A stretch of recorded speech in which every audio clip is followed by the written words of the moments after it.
back. Here we are again to another episode of Pitch Practice. The show. What's up, everyone? I'm Mark, the guy behind The Mental Marketer and the private Facebook group Funnel Building 101, helping you grow and monetize your brand using social media and funnels. And who is with us today? The Give me. same guy that's here every week. Same guy, same time, same channel. It's Brandon here with BKXX Enterprises, helping your local service business get found and get that digital plumbing set up to take full advantage of the funnels that are needed to grow your business. The funnels that are needed. I like that. That is a good point. I'm just going and making sure that I'm going live on Facebook, going live inside of the group, and in live on Instagram, YouTube, uh, X now, and LinkedIn. And also, no, we're not live on TikTok though. No, no TikToks. They're getting banned. I, I Um, I see your stream on Facebook. You should Good. you should change that stream to public. I think you just have it set for friends, but I guess if that's how you want to get it set up. No, hold on here. And I'm gonna do this real quick so that I can be going live inside of the group. And we're just gonna go live, and Facebook just doesn't make it too that easy to actually stream live using an external software. No, So they did a big API change and kind of nixed that. So call it a slap. That's what we're going to kind of talk about today. Are these slaps and snaps that just keep happening? uh, Beginning of second quarter has been a crap show, to say the least, when it comes to algorithm updates, API updates. oh, it is It's a mess. it's constant. It's one thing constant is yep, and that is oh oh okay. I'm looking at yours. Okay. Wait a minute. That's not mine. Yeah,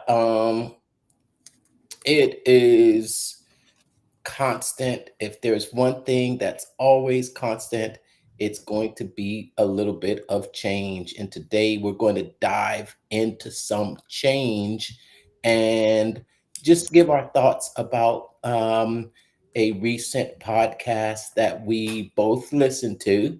That's what today is about.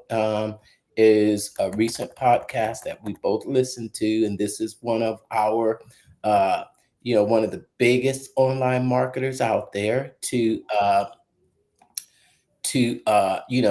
well, one of the biggest online marketers out there. All right, cool. Now I'm now live. Mhm. I'm now live inside of the Facebook group. Wow, that took that took a little bit of of what I want to say, technical savvy. Yeah, but it's happening. And if you're watching live, give us a hashtag live where you're watching from. Where you watching from, Brandon? You watching from the city where the northern lights are? How about that, right? Unfortunately, I didn't get a chance to see the lights. I forgot completely about it. I was lying there watching a show, and I Uh-huh. was like, "Oh, we got the lights tonight." I was surfing Facebook, and I saw all these pictures. There was like an app posted an hour ago, and I was like, "Oh, well, the lights." I'll go outside and take a look, and I couldn't see anything. I tried with my phone camera to like enhance the sky. That didn't work. I guess just being in town, there's too much city light pollution to really see anything. Uh-huh. Best time to see it, I guess, was like around 10 o'clock or 11 o'clock. Well, And I looked at midnight, and there was nothing there. no, from what I understand, there's still an opportunity for you to see this throughout this entire week. I didn't hear that. Well, I'll check again, but it's again not something that I'm interested in. The eclipse was much more interesting than the Northern Lights. Okay, I think it's kind of fascinating because it's something that I'd always uh, thought about doing.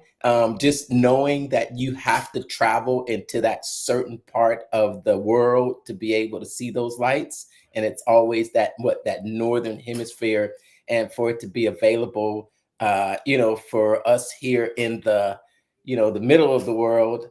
I thought that was pretty cool, but I didn't see it either. But I think it's interesting. And yeah, we're going to talk a little bit about this too, about the growth hacking strategies and some of the stuff that we really took away from Alex's uh, podcast. And just to give you a little bit of a preview of what we're talking about, this is it right here. Yep, it is the game. Yeah. He's gotten over 700 episodes in there, so he's one of the top dogs in the podcast world. I mean, he's no Joe Rogan, but and I do apologize. Motorcycles in town. I love living in town. uh, uh, uh, He's no Joe Rogan, but he does put out some pretty good and interesting content when it comes to business and life in general, I guess. uh, And today's episode actually was about 4 days ago when that one launched. Yeah, I think Uh, he's on 711 now. So we listened to 709. So that's a few episodes ago. yeah, it came out a couple days ago, but it was kind of one of those I don't know, a gut check type episode, in a sense where he really went over a topic that kind of made you question what you're doing, and he hit a point on there when it comes to being what is it Well, imposter syndrome. yeah. Well, let's give the title of the podcast episode, and the title of the podcast episode is right there. Uh, Wait, oh no, yep. No, here it is. It's going to come across it right now. And this is what we're going to be talking about. It's the amount of preparation you need to be Exceptional. exceptional. Yep. It's all The about preparation and being prepared. the amount of preparation you need to be exceptional. And Uh, the thing with it is imposter syndrome comes from not being prepared. right. When you feel like you're not good enough, and the reason why you're not good enough because you haven't prepared enough. Mhm. Um, So let me ask you out there, when you just hear that title, what comes to mind? What comes to mind? The amount of preparation needed to be exceptional. you What, asking me or you yeah, asking? I'm asking you. Well, if you want to put it down in the comments if you're listening, but I want, yeah, what comes to your mind, Brandon? I mean, an ounce of preparation is worth a pound of anything that you do. Um, you know, growing up, as far as preparing, I once did the math. Uh, played football or whatever, and you're dragging you're dragging butt down to practice, carrying all your gear, and your summer two a days, and it's hot, and you think to yourself, why am I doing all this? Why am I doing all this work, right? Because you only played for 60 minutes on Friday night for 10 weeks, so 600 minutes, right? So that's the total amount of time that you would get potentially on the field if you were a starter. Mm-hmm, mm-hmm. And I did the math, and each practice was anywhere from an hour and a half to 2 hours long. You practice 4 days a week, only for 600 minutes, and the amount of prep time to, and this was just for like practice. This doesn't include what the coaches had to do off hours when they weren't on the field, kicking our butts and yelling at us for screwing up the play. Um, Mm-hmm. and in doing that math, it was like for 600 minutes, we probably practiced for like 18,000 minutes or something like that in comparison. And looking at it, I was like, wow, that's a lot. Yeah. Just be prepared for 60 minutes on a Friday night. Over 18,000 minutes. It's probably even more than that. And But would you say that those 18,000 minutes yielded exceptional play? well, I mean, we were 10-0, that year, and made it to playoffs a couple rounds in. So, I guess it worked out. Mhm. Yeah, yeah, yeah, yeah. When I think about the just that title, the amount of preparation, no, the amount of preparation needed to be exceptional. Couple of things come to mind. I think we a lot of times we think in terms of sports and how I always think about I think of what is his name? John Wooden, the world championship coach that won so many titles over his years as being a coach of I think it was UCLA, and the philosophy that he had was you know, you prepare more in practice than you do in the actual game time.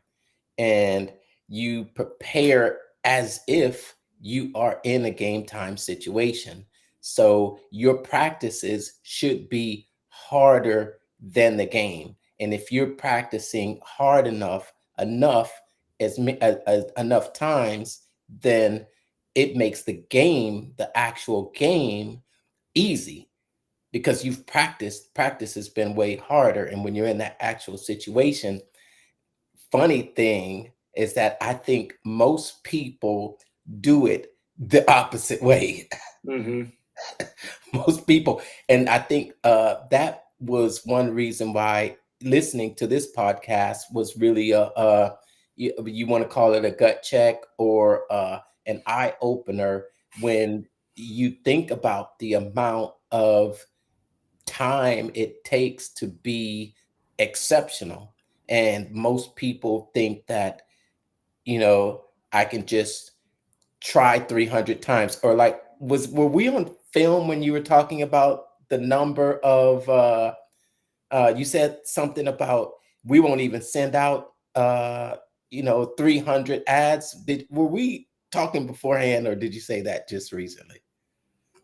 I can't remember. Um, I think we weren't even on camera yet. no, we were talking about something else um, with that. But yeah, when it comes to the amount of volume that needs to be done before the actual end event happens, it is astronomical, and sometimes can be depressing. It's like, well, what's it even matter? Like, it's not even going to make a difference. I'm going to do all this for what, for 5 minutes?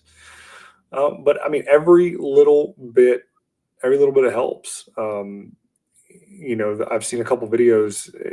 I don't want to call it off topic, but um, of these planetary gear sets, right?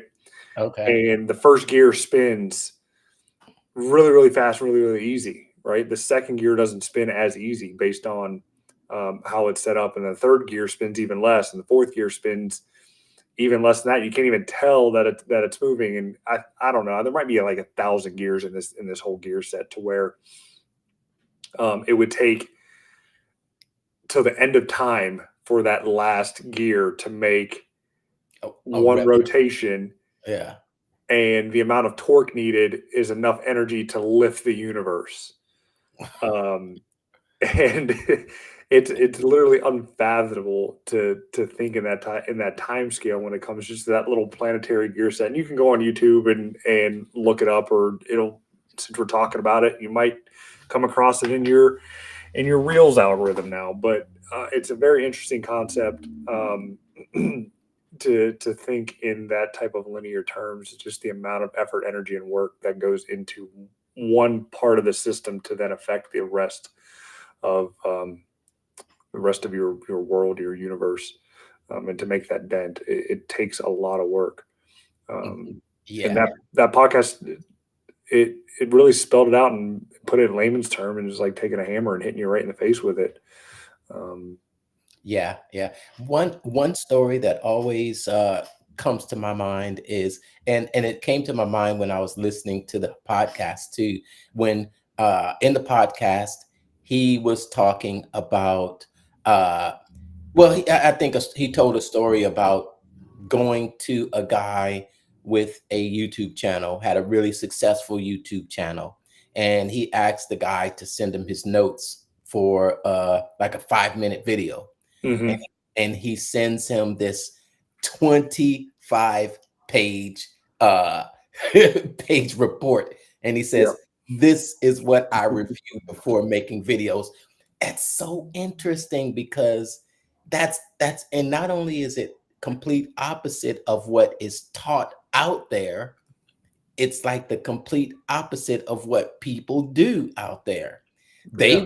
They want to have a half a page of notes and put out a string of videos without any preparation whatsoever. And the wonder is, why don't you see any success after just this um you know this this effort that you put in? It's because you don't realize that the amount of effort is much more than a half a page and uh, a prompt into a AI bot. Hmm. And you bring up AI. GPT just released their GPT 4-0 or whatever, Omni, which is Yeah. phenomenal, by the way. Oh And man, I wanted to talk about that because I know yeah, Google had a meeting yesterday about it too. But go ahead. yeah, Gemini's okay, but I think this Omni deal is gonna smash Gemini. Uh, there's absolutely nothing wrong with using the AI tool. I mean, it's a way to kind of get your idea across and then have an output come back at you that you can actually use. Because I can say personally, my creativity, can I come up with something? Yes, but it's going to take me a very, very, very long time to sit, write, plan, erase, think, and things like that. That tool kind of takes all that thinking away. I don't know if that's a good thing, but if you have that idea in your mind and you can spell out exactly what you want to have it spit back out at you, I mean, it's going to save so much time. Should you use AI word for word? No. I think it's best for writing out outlines for the things that you need and want to talk about and put your own word on it. But it would be a way to kind of structure and organize your random thoughts that you may have. And that'd be an easy way to prepare and a way to prepare a lot faster.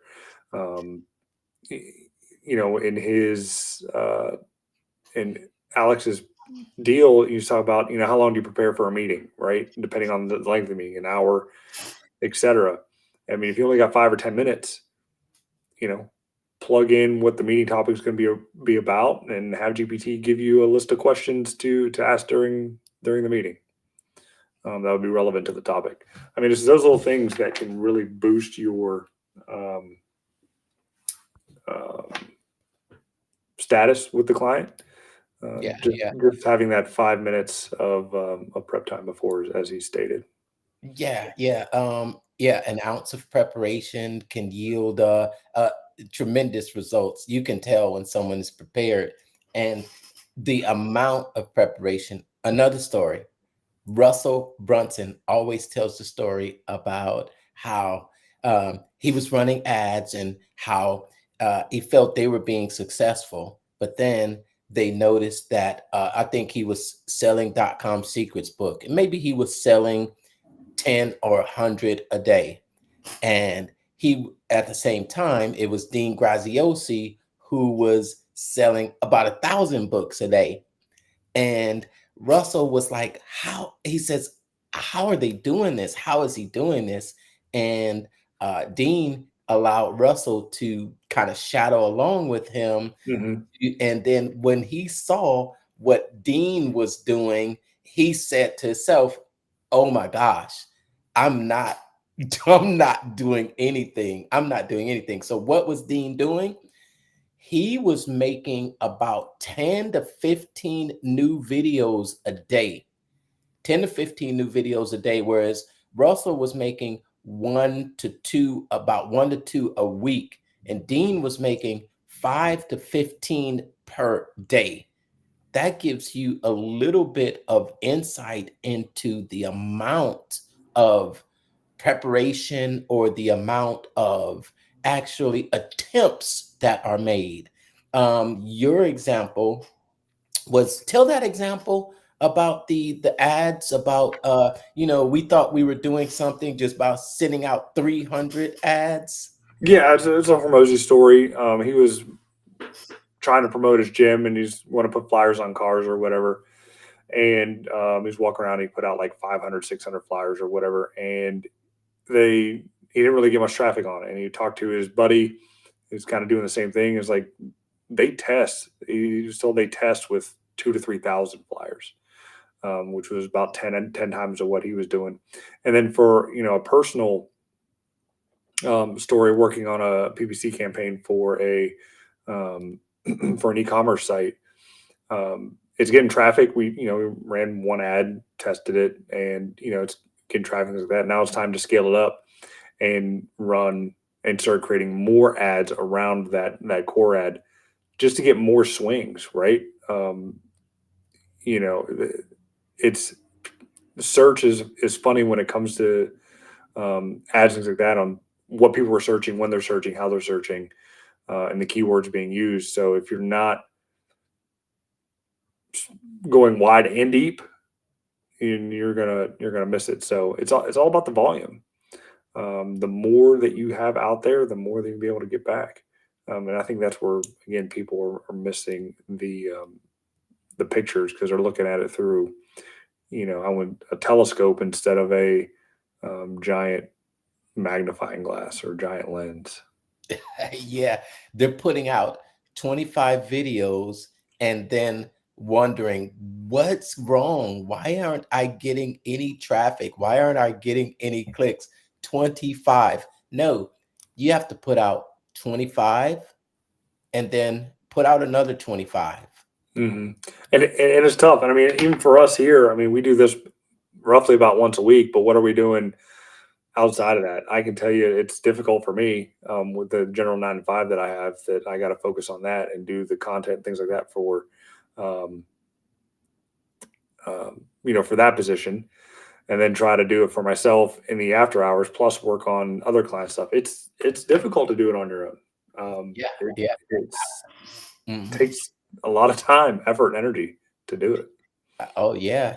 I've pumped out videos on my YouTube channel. We're getting close to the thousands, but it's still not 10,000. It's still not 15,000. It's 1,000. Even, and thinking about 1,000, that seems like a lot, right? Yeah. It But does. Thousand does seem like a lot, but if you look at it from grand scheme of things, thousands could be 1% of what you actually need to do to actually get that first sale. I hear it all the time when it comes to cold email and cold DMs, which I kind of loathe, but it is a way for outreaches in $100 million leads. 100 a day is your minimum benchmark, which is a lot if you consider the time it takes you to potentially do the research, craft the message, and send it out. That 5 minutes of prep time to 100 is 500 minutes. And what's 500 minutes? 500 minutes. it's 60 minutes per hour. Just do 500 divided by 60. That's 8 hours in itself of just prep to send 100 messages. So it literally take you all day to send 100 messages. If that's all you did nonstop, it's actually 8.33. So 8 hours and 15 minutes to do 5 minutes worth of prep to send a custom DM to get to that 100.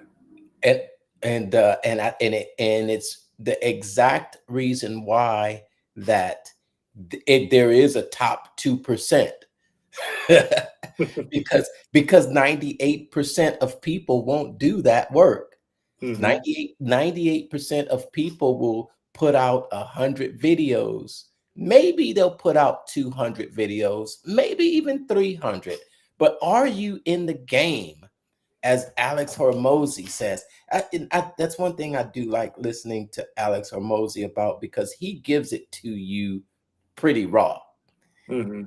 In case you're wondering what we're talking about today, we are talking about Alex Hormozi's podcast called The Game, and we're discussing episode 709, where he talks about the amount of preparation needed to become exceptional. And I do want to throw a plug in there for my Mental Marketer Blueprint membership area, where we have an area where you can learn the secrets of the world's greatest marketers.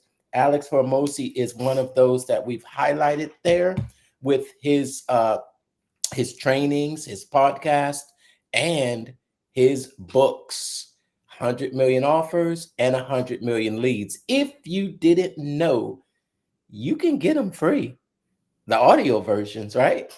Mm-hmm. Yeah, you can get them free from his website, which is nice. Acquisition.com, as well as some free courses. Mm-hmm. Mm-hmm. And And I was just going to say, very good courses too. yeah. Yeah. Okay. It's did you see that did you see that Yeah, message there? from my buddy Ronald. Yeah, good. Glad you Listen to it. listened to it and enjoyed it there. Yeah, he's Ronald's Oh, got some good stuff going on. He's hey Ronald. he's an old home service guy, and he's building out his agency to help other home service businesses down in Texas. So he's been on the front lines. Now he's helping others grow their home service business, which is phenomenal. Keep up the good work, Ronald. So Ronald thought that the episode was rough and very convicting. I'm curious to know exactly what part of that episode did you think was rough? And if you've listened to that episode, let's hear it down in the comments. What I'll tell mine. And it was I don't know, or Hormozi had a bunch of these little phrases, and I think he's good at remembering those and kind of, what do you call them, idioms, or just sayings about things. And I meant to write some down, but I didn't prepare, Brandon. Shocking. What do you mean shocking? I do normally prepare, and I'll have just a little bit of preparation beforehand, but I I did not.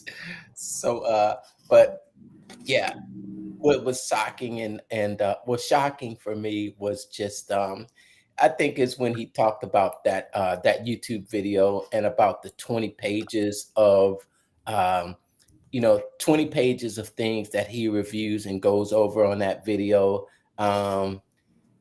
for a 15 exceptional video. Oh, yeah, I think Ronald's biggest takeaway was the same as mine. Mm-hmm. That's the exact same thing that was my real big takeaway too.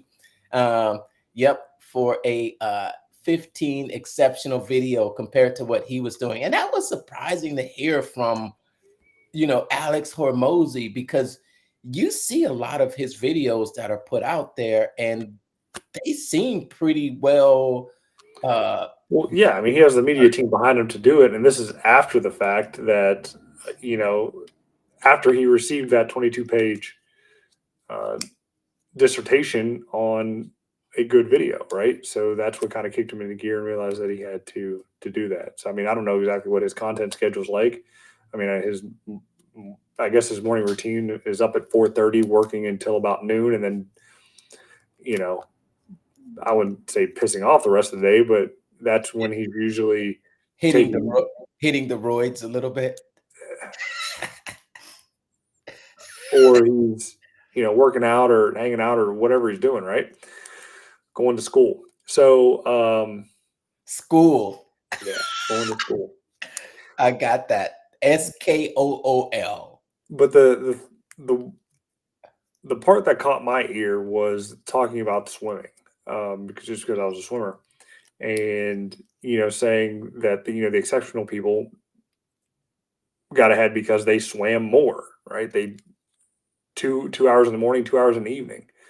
Thinking back on my swimming career, I didn't have that luxury, right? I didn't have the money to join the Y team to where they swam in the morning and they swam in the evening, right? So they're doing 2 days pretty much every day. Mm-hmm. Um, on the high school team, it was it was actually 3 days a week, for I think at most 2 hours, so 6 hours in the pool, a week to then swim a meet. And look, I mean, I wasn't a terrible swimmer, but I mean, I held my own. But I know I wasn't in the top tier because I just didn't have access to the training time, to be that exceptional swimmer, I guess. Yeah, so I mean, just think about those things again. The amount of time and effort you put into it is very disproportionate to what you get out, but the results that you want to get, it needs to be that way. I mean, you think about it as like baking a cake, right? You spend all that time gathering the ingredients, prepping them, prepping the oven, right? You can't stick a cake in a cold oven; it's not going to bake right. So you get everything prepped. It takes Yeah. you an hour and a Yeah. half to bake a cake, and you eat it in what, 10 Mm-hmm. minutes? Mm-hmm. And I So think, but there is a problem. There is a problem with the amount of work needed to be exceptional. The what's the problem? the problem is people don't want to do that work, No. and they don't want to hear that's what needs to be done. You tell someone, Myron Golden always says that the last thing you want to talk about is the amount of work needed to be successful. That's Right? true. Yeah, that's true. I mean, even on my end, I'll admit, there are days where I just don't feel like doing anything, and there are days where I feel like it and then don't do anything. But the next day, I always feel like crap about it because it's like, what could I have done, better to move that needle, right? But Yeah. if you can have less of those days and more of the days where you actually do something and make that dent in the universe, then you definitely will be better off. Yeah, because the moment you talk about the amount of work needed, that's when people hit the door. Skirt. Because what everyone preaches and teaches is simple, easy, push button, uh, no work, the words passive. Oh, I hate the word passive income because there is absolutely no such thing as passive income. I mean, it's passive income is like quote unquote farming, right? How much work is done up front to then get the yield on the back end? It's a lot of work up front to plant your field and sow and cultivate and kill the weeds and, then harvest before you get your passive income. No such thing. Oh yeah, but that's what sells. That is what sells. Uh, just think about all of the claims that people make about being able to sit back on the beach while your bank account is just growing. Well, there are some cases where your money can work for you. I think that's really the goal, where your money is working for you, but not completely hands off, even if it's let's say a real estate transaction. Are you reading that comment? Hmm. All right, yeah, real estate, and you've got to manage that property. It's not completely hands off. You've got to manage the money. If it's, say, an investment, and you're doing, something like stocks or bonds, that's even a lot of work, because Hmm. yeah, that's a lot of work, and that's a lot of research, knowing exactly what to do with that money so you won't lose it. So, do you want to read that comment, Brandon? Yeah, I mean, Buddy Ronald just mentioned that he pastored a church, and 25 hours a week he put in just to the sermon alone, outside of whatever other duties that he has to then only speak for an hour at the most, maybe hour and a half at the most on Sundays. So, depending on what you want to do, the ratio of work to the prep and work to, final outcome, again, is very, very disproportionate. Interesting. When I think interesting point he made about him spending 25 hours, I think it can be a little bit of intimidating to other people. And when you come in and you're completely prepared and everyone else is looking at you saying, whoa, well, some people might even say, whoa, show off, show off. I didn't prepare as much as you did, but yet and still people want the same results. How do you expect to get the same results? How do you expect to get the same results that I'm getting when I'm putting in 10 times the amount of work that you're putting in? So it can be input and output, and you get out what you put into it. And Ronald says that I'm exactly right. I've experienced that, Ronald. I know. They get jealous. They get jealous. And you think to them, you know what? You don't have to be jealous. You can experience the same, you can have a great presentation. You just need to be able to spend that time and be aware of the amount of time to put in to be exceptional, right? Yeah. It's all about the time and work that you put in. I don't know how else to really say it. If you're not where you want to be, go back and look at what you did to get to where you're at right now. And if you haven't done anything, well, that's why you're at where you're at right now. That's it. Yes, kicking back. I am a growth hacker. Did you make that shirt yourself? Yeah, I did. Yeah, I did. I printed it from Teespring, I think. Yeah. Teespring. Okay. Yeah. You know Teespring? Yeah, that's where I went to do my pandemic masks. I think they shut my account down since I haven't been on there in a while. Your pandemic masks. Yep. What did you do with pandemic masks? I had some custom cloth masks made up of like funny faces and shapes, and there was one of Donald Trump saying China.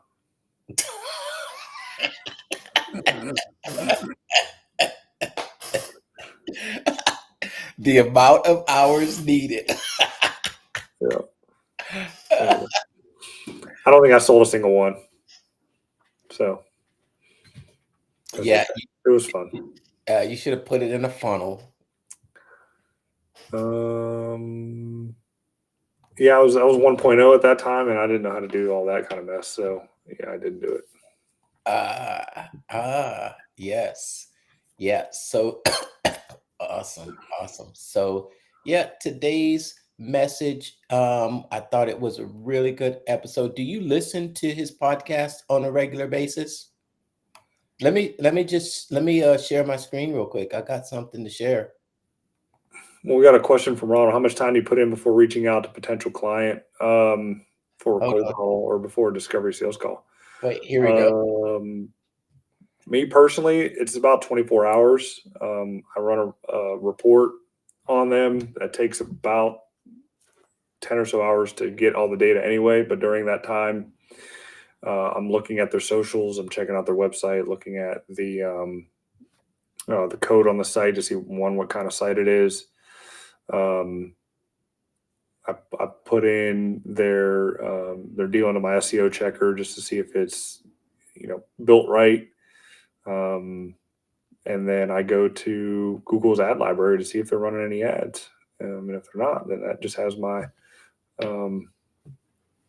my ammo all ready to go. Talk about the things that they would need. Have you ever been on Google's ad library, their ads transparency site? Yeah, yeah, that's Google slash YouTube's ad library. That's the one I demoed a few weeks back when we were No, you looking at just did the YouTube one.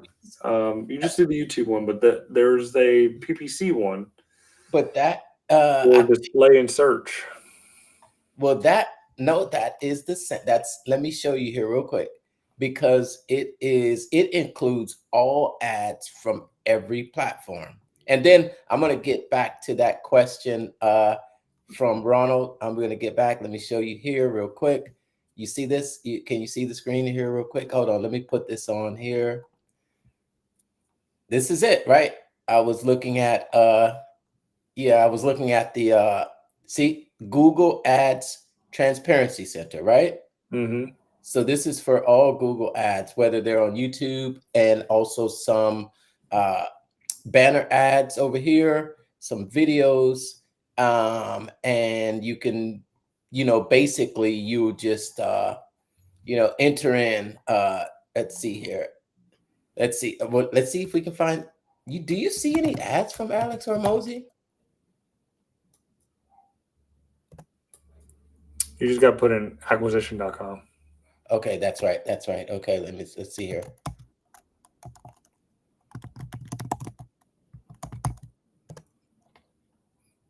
Nothing showing up there. Maybe I just need to do a quick reset. Let me check. Okay, acquisition.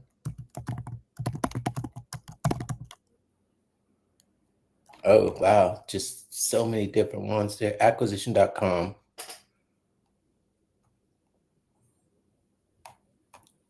That doesn't look like Alex's ads. You have anybody you want to look up? No, I mean, I don't know who would be running ads that I'd want to Okay. look Is up. this is this the ad center that you were speaking about? Yep. Yeah. Okay. Yeah, I remember I demoed that. Hold on. All right. All right. There we go. There we go. Yes. Yeah. How much um how much research before reaching out to a potential client?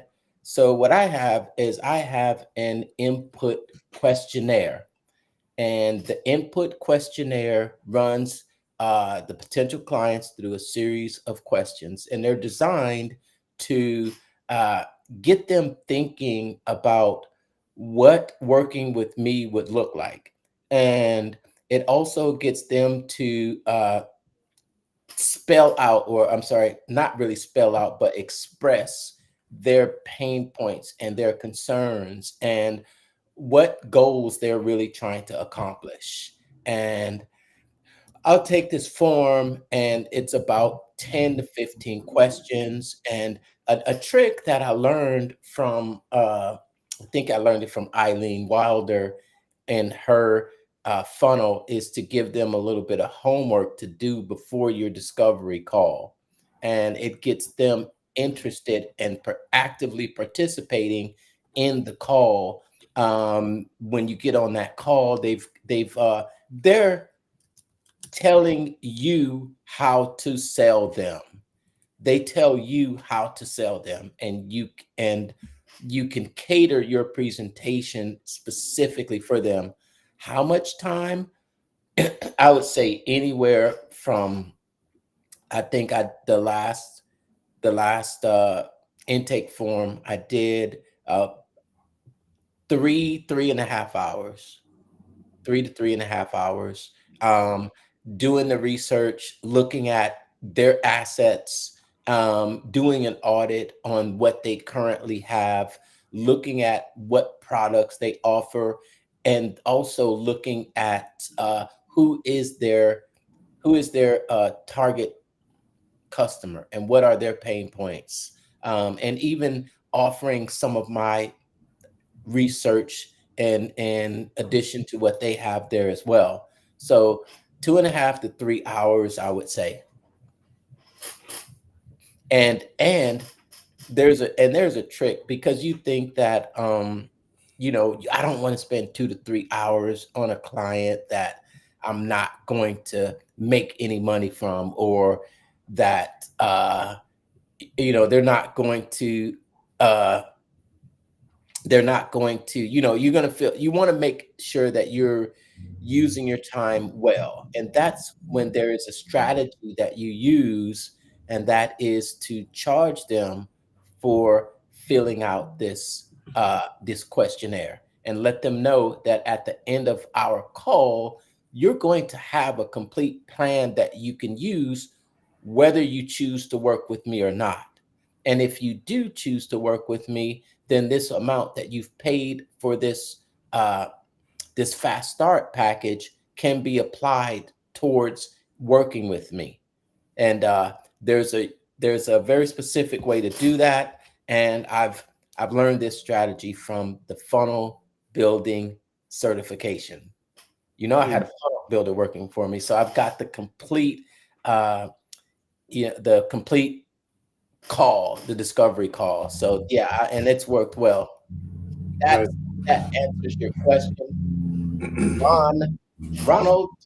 He says, "Oh, okay, got it. He's not doing enough." Well, nobody's ever doing enough, right? Yeah. Until you actually speak with somebody that's a chapter or two ahead of you and what you're doing. No, you're not doing enough.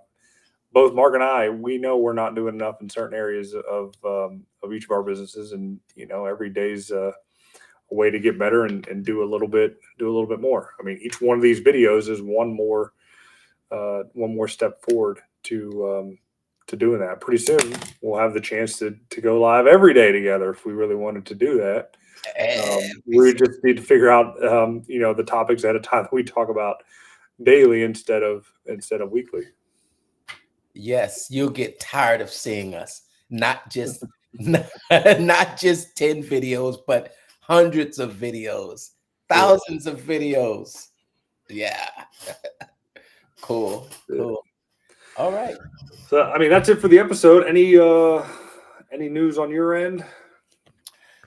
No, my gosh, yeah. And there's always news on this end. I've my surrounding is starting to maybe come down a little bit, but still not. It's just, when one thing ends, another one starts.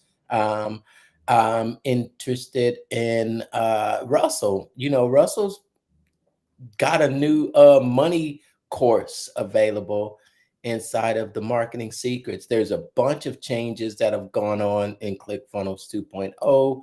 I've got some funnels that need to be updated, that I'm working with some of my clients, and more videos that need to be made. If you are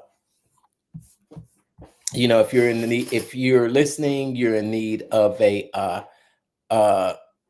just a roadmap, you can just follow the links down in the description to become a mental marketer insider. And that's where you can stay updated mostly with all of the goings on in the mental marketer world. Yeah. So those will be under Mark's video. On myself, Mhm. latest and craziest thing that I've done is I've extended out my partnerships. Everybody knows, I'm partnered with ClickFunnels. That's number one partnership that I have there. But for those that aren't ready for ClickFunnels or have other systems set up that they're just too ingrained in, but are just missing that key component of the follow-up funnel, I've recently partnered with Constant Contact. Out of all the email marketing platforms out there, you have MailChimp, GetResponse, Aweber, Sendinblue.